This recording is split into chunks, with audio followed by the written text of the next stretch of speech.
Yes, good evening, first Senator Kersten, ladies and gentlemen, friends and colleagues.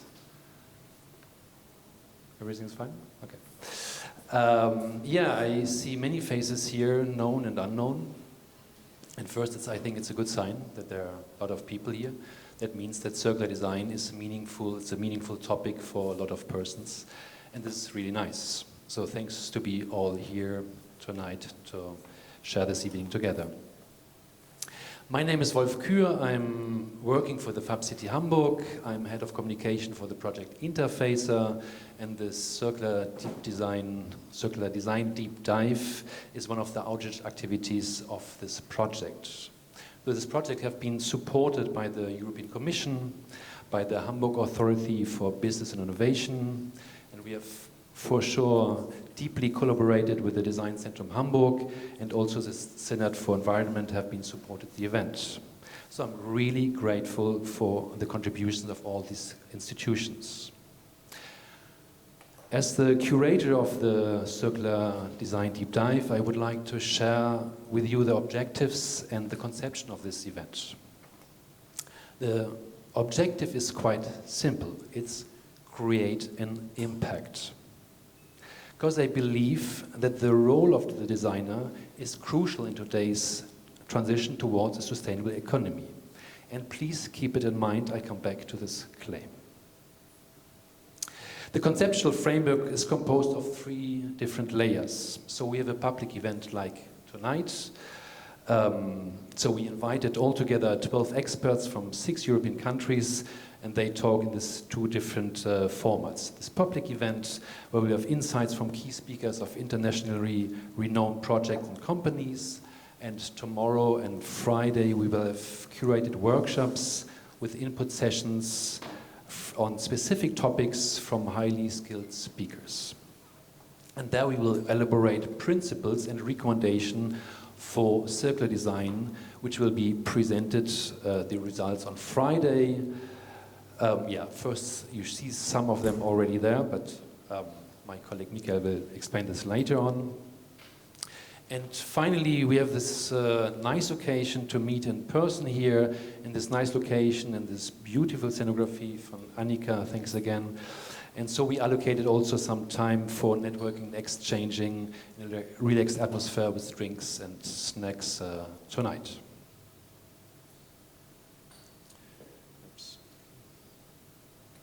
So let's start with a basic question. Why circular design?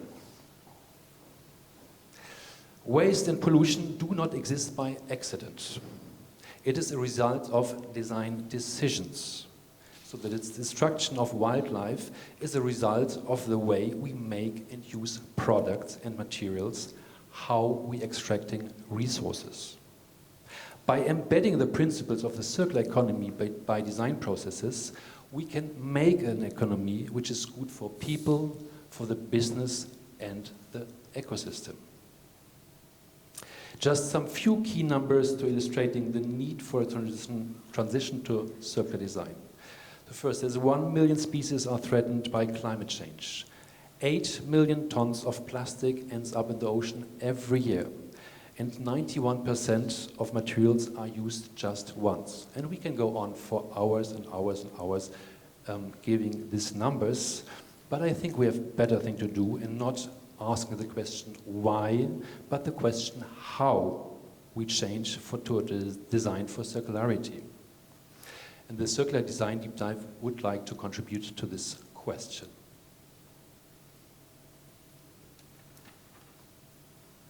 So what is the link between design and sustainability? And I would say the answer is quite simple. We have a reference point in history. Like there was 3 events emerged at the same time. This is the industrial production, industrial design, and the beginning of the massive ecological destruction. And this was started with the Industrial Revolution. The good thing is that it's not that time long ago.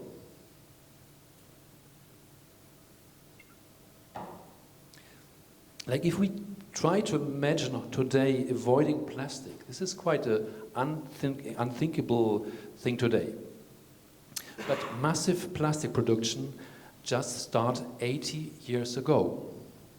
The civilization lived for quite well for 5,000 years without any plastic. So in this simple fact, take off the fatality of our today's situation. We can make the change. And the designers will play a key role to find new solutions in the transition towards a better use of materials, but he cannot do it alone. So what was the overview of this event? How have we approached the circular design? It was by three main ideas. It's people, perspectives, and materials. First, I would say circular design needs cooperation and collaboration. And Mr. Gavin said it also just before. So we need policymakers, educators, researchers, entrepreneurs, representatives of the civil society, NGOs, and of course, designers. The circular design is very linked to the question of material flows. So we invited also representatives from different sectors, like from wood, textile, biomaterials, and electronics. And from the viewpoint of topics, we will approach the product requirements, entrepreneurship, distributed design, and storytelling.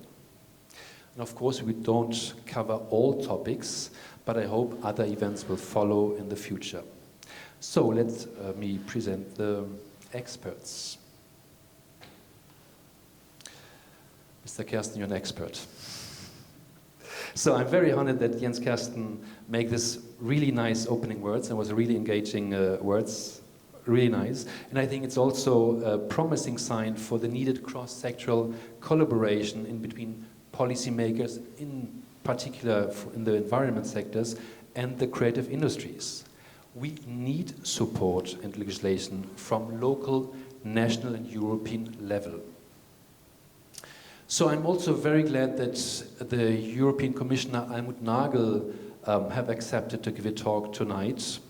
And this was a long search in the European institution. It's a huge institution, I realized. But I think she's really the perfect person to give us insights on the digital product passport and the eco-design for sustainable product initiative. These two projects are milestones towards the needed transformation, I believe. As much as the policymakers are important for regulation, as much are the entrepreneurs important to make or even anticipate the transition. We need best practice to show that it is possible to make the change, to inspire others.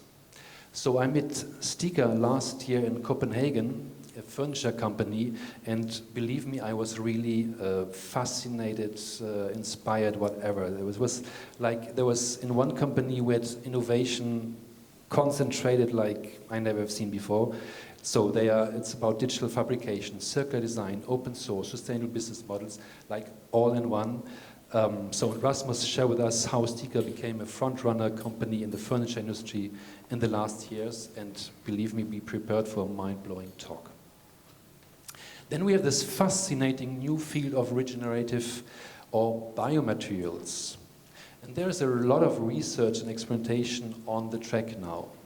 But there are quite few initiatives. They made the way to the market.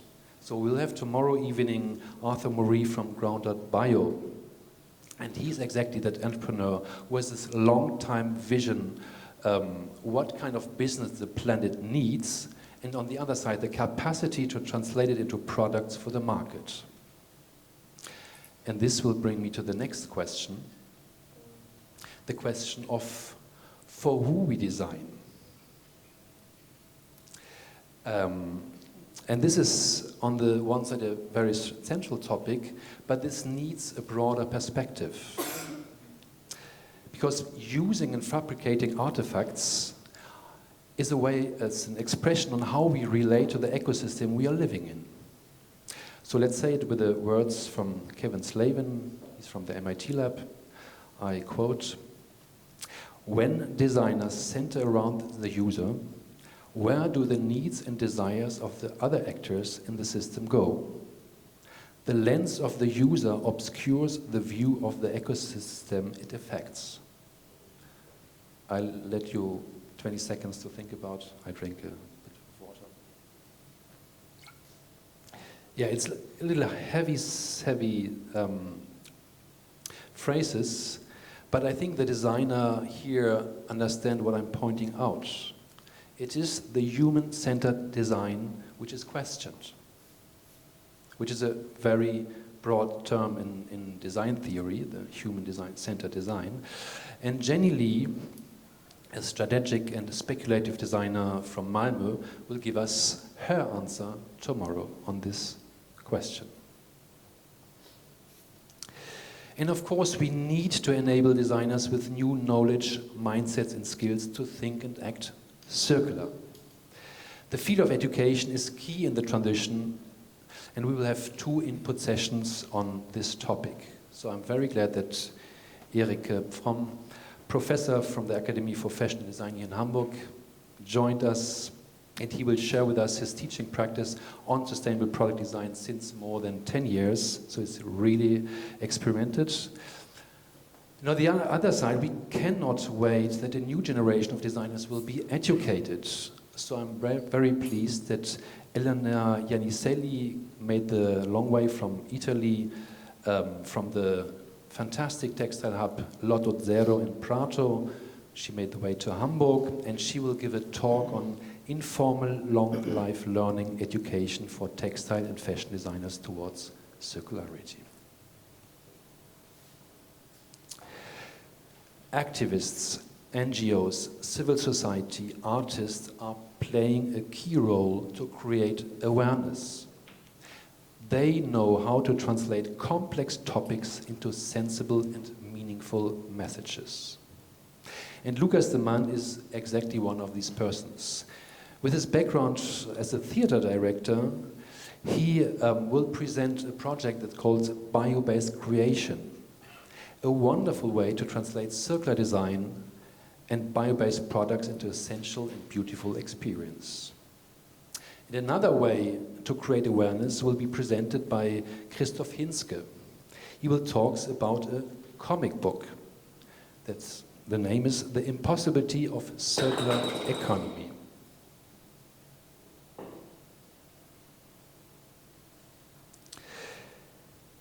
So my background is from Fab City Hamburg, and we have some main ideas, so we're focusing on some key concepts as leverage towards a circular economy. And this is distributed design, open source, local digital fabrication, and global collaboration.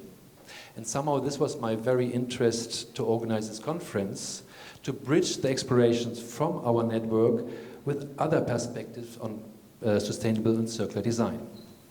Because again, we need cooperation. So we'll have tomorrow an introduction to the potential of distributed design by one of the best researchers from this field, which is Marion Real from the Fab Lab Barcelona. And this will be completed by my very dear colleague Raphael Haus. He will give an introduction to the Fab City operating system. And this digital infrastructure will give us a very innovative perspective of economic value flows and collaboration in the field of design. This will be tomorrow in the afternoon, the workshop tomorrow afternoon. So the product requirement, of course, is the very center of our problem, how we conceive products for circularity. And in circular design, we need to enlighten this from both sides, from the creator side and the recycler side. So I'm really happy that my dear friend Sarah Berger will share her vision, how she conceives circular fashion. And it's really a vision. Where is she? And then we will learn from the researcher Christoph Tochtrop from the Wuppertal Institut what it means to separate a fridge into separate materials to bring them back to the loop. So this was a quite long journey through the experts from different fields and perspectives. If you just would like now to get a clear and simple and complete overview on circular design, I'm really happy to introduce you to Ursula Tischner, which is probably still in the train, but she will arrive soon, because there's no one better than her to give an introduction to the complexity of the topic in a very structured manner. She has 20 years of experience as a consultant in this field, and she has been key speaker at several important conferences and will give the second or third keynote tonight. So I wish all of us to have new insights about circular design, lively discussions during the workshops, and interest encounters, and I'm already curious about the results of the principles. And my very personal hope is that this conference helps to bring circular design to the top of the agenda in politics and education, inspire designers, students and entrepreneurs to integrate it into their practice. So let me finishing with a statement that circular design concerns us all. It's about conceiving a desirable future for ourselves and our kids. So far for my part, I leave the floor to Michael Ziel, who will talk about the methods and moderation of this event. Thanks for your attention.